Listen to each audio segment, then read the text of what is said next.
They are scary and they are intimidating. Multiple people enter, one person leaves as a winner. It's not that dramatic. If you go about it knowing what to expect, you can be successful in this. This is the Work in Sports Podcast. Here's VP of Content and Engage Learning at workinsports.com, Brian Clapp. All right, let's get to our question from Eliza in Chicago. Eliza writes, "Hey Brian, I'm interviewing for an entry-level job in the sports industry right now, and I'm confused by the email I just got from the team. They said I'd be part of a group interview. What does that mean? Will there actually be more than one person on the interview with me? What do I do? I'm panicking, but I really want this job, so please help." Eliza, you've come to the right place, so let's dig in. Let's start out with a quick definition. You've probably heard of panel interviews before. That is a very logical part of any interview cycle. You may start out with interviewing with an HR person as a first step over the phone. Then you may interview in video with a hiring manager. And then maybe a third phase is a panel interview where there are multiple people on the organization side and one of you. So maybe it's a senior level person, your hiring manager, what would be a coworker, another person from another team on the organization. And it's 4 people and you, and it's a round robin of questions. That's a panel interview, extremely normal. You should all be ready and prepared for that.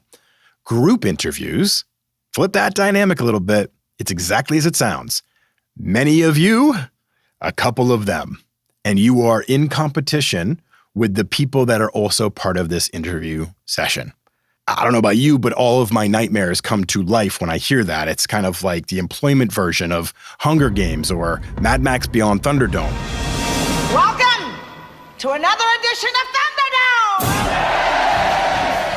Side note, that's a really old reference, Mad Max Beyond Thunderdome, but that movie freaked me out when I was a kid. And if you have not seen it, it's actually a worthwhile watch. I had nightmares for years about this 2 men enter, 1 man leaves concept. 2 men enter, 1 man leaves. So literally Thunderdome was this place where people dueled to the death. 2 men enter, 1 man leaves. I swear to you, the 11-year-old version of me when watching Mad Max Thunderdome was scared AF of this concept. And now I think of group interviews in that way, and the anxiety starts to come out from it. So, multiple people enter, 1 person leaves as a winner.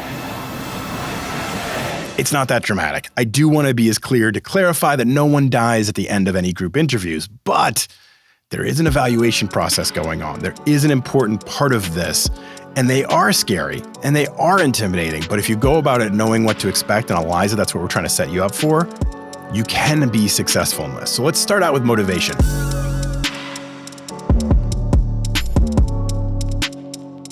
As I said, this is not necessarily a process that I was in favor of. If I hear group interviews, I'm like, what? Why would you want to do that as an employer? But I talk to people that I know, like, and trust. I talk to people in hiring. I talk to people, in different categories, whether it's talent acquisition or in sales or in other areas, and said, do you do these? And why do you do these? So why do teams and organizations do group interviews? 3 main reasons I got as feedback. Number 1, they help determine how quickly candidates can think on their feet. It's a pressure situation. The sports industry, as we talk a lot, is a pressure-filled situation. It's urgent. It's in the moment. It's fast-paced. And sometimes these environments of a group interview are the ways they can test people to see how quickly they think and how quickly they react. So that's one reason that I got from people about why they do group interviews. The second reason, it can help point out how confident and in turn how aggressive a candidate is, should the role require confidence and aggressiveness. So think sales. Some people told me that we're looking for a certain type of person, and putting this in this group environment, those people tend to stand out. Those people who aren't afraid to pick up a phone, those people who aren't afraid to ask for more, those people who won't take no for an answer. So some of those environments, sales, for example, the group interview helps to quantify or clarify personality traits that are important. Now, this one was most interesting to me. The third reason, the third motivation was completely different from the second motivation. It wasn't about determining how aggressive somebody was. It was completely on the flip side. One person told me it can be a helpful way to identify people who are a company culture fit. At their organization, cross-functional work and interpersonal dynamics are extremely important. So they wanted to get people together and see if they could actually work collaboratively, not step all over each other, lift each other up, and have a positive experience there. They were actually looking to weed out those who were dominant and aggressive and stepped all over other people. They wanted those who were confident and assertive, but not aggressive. So you have to understand the motivation of some of these organizations and then analyze that against the job that you are applying for. But we're going to get there a little bit more. So one person I talked to started implementing these group interviews in the past year and had really great success, and they work in sports sales. I asked them what their approach was, and this to me was also very interesting. I kept thinking when you said group interview, when somebody would tell me group interview, that a question may be asked to the group, and it was, Hunger Games, Thunderdome-esque kind of, who's going to answer first, who's going to step up, how convincing are they? Then other people are going to feed off of that. This person changed my point of view. What they do is they actually set this small group up with a collaborative project. Okay? Now remember, none of them know each other. So this is a Darwin-esque experiment in the interview process to see who takes the lead. Who has great ideas? Who's a wallflower? Who tries to dominate in a bad way? Who is a comfortable and convincing speaker? So by giving them actually a collaborative project and something that they worked on and proctored and observed, they were learning the personality traits of the group and seeing who's confident, who's assertive, who can lead, who listens to others, who steps all over everybody else. This was super important. And this person told me it has been a game changer for them. So it is something they are going to continue doing. Another piece of advice that I got, another feedback I got from somebody in my network who I asked about this, they said, look, people have been isolated for 2 years. Social skills and an ability to work together have been hampered by that. We're doing group interviews so we can see if people can still work collaboratively or if they're hindered by the last 2 years or if they're able to break through that and show like an ability to work together as a team and collaborate. That was like mind-blowing to me because, again, you think of it as Hunger Games, but it's not. They're trying to figure out, okay, let's jumpstart people's ability to be social again. Let's jumpstart people's ability to be collaborative again and figure out if they've still got that skill in their toolkit. Because a lot of us, I don't know about you, but I am awkward sometimes right now talking amongst people because I haven't been amongst people. I mean, we're all kind of like that, right? Right? You got to get that confidence back up for these interpersonal relationships and dynamic. That's what a lot of these employers are looking for. Okay, so now that we've covered motivation, why are the employers doing this? Let's talk about your strategy.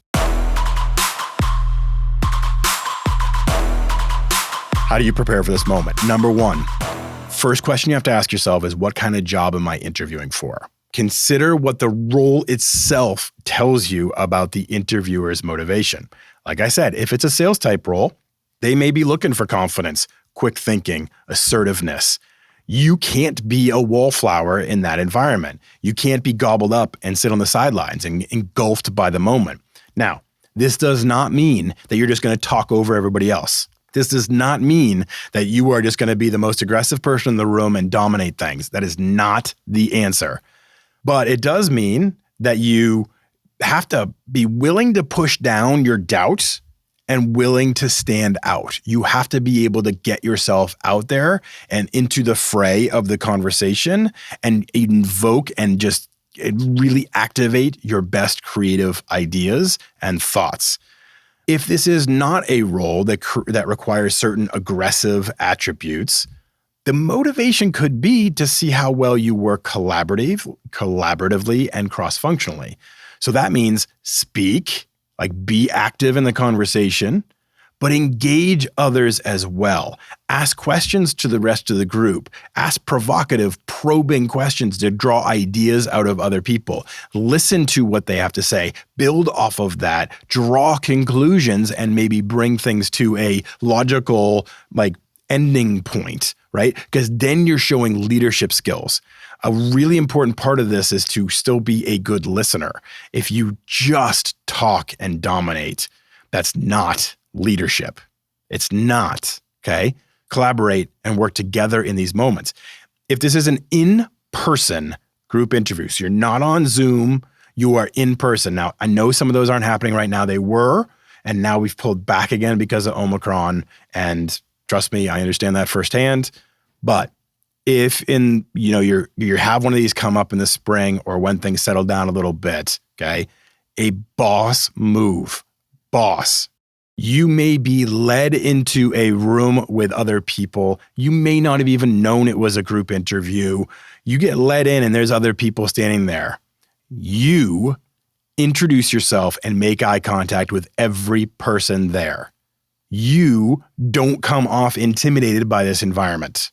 Okay? A new person comes in the room, you stand up and you make eye contact and you do whatever you're comfortable with, shake hands, wave, fist bump, whatever, but introduce yourself, full name. You are not the person sitting there looking at their phone. You are not the person that is timid and waiting for things to happen around you. You're doing subtly confident things to come in and own the room without just being loud. That is confidence, okay? I'm telling you, one of my mentors, a boss that I had when I was the news director at Fox Sports Northwest, he used to enter every room. And when he entered it, it didn't matter if it was with president of the Seahawks or the, GM of the Mariners. He would enter the room. He would walk up to everybody and say, "Hi, Mark Shukin, GM, Fox Sports Northwest. Hi, Mark Shukin, GM, Fox Sports Northwest." He'd make eye contact. He'd declare himself. He'd have a presence in the room. And that always I'd look at him like, that guy's a boss. It just impressed me. That's you. That's you. That's what you should be doing.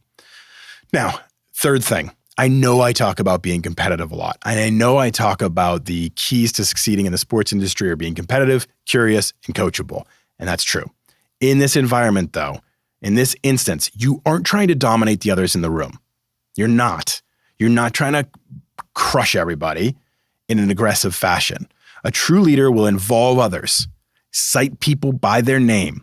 You can say things like, building off of what Kim just said, or prior to getting started today, Devin and I had a conversation about this exact topic, and here's what I was thinking. Involving others, citing them by name, really talking through this in a confident manner means it sends off this vibe. I'm not looking at them like competition. I'm showing you I'm the leader in the room, and I'm not intimidated by them to the point I need to knock them down. I'm okay building them up because I still know that I'm the leader in the room. Another boss move. If you do these kind of things, you will stand out in a group interview and you will stand out for your future. That is the right brand impression you want to make in this environment. So Eliza, I hope that helps you. Go kick ass on whatever interview you have. Anybody else who has a group interview coming up, I hope that helps you. But prepare for this because I do think it will continue to grow. I think this is an important trend that you will start to see more in the sports industry and grow outside of just sales type interview sessions. And now you know the motivation and the strategy, so you're ready for it. Tune in to Bob Melandro on Wednesday. Thanks for listening, everybody. Remember to rate, review, and subscribe. We love having you here. It's important for us to continue growing, and you're a major part of that. So thanks for listening.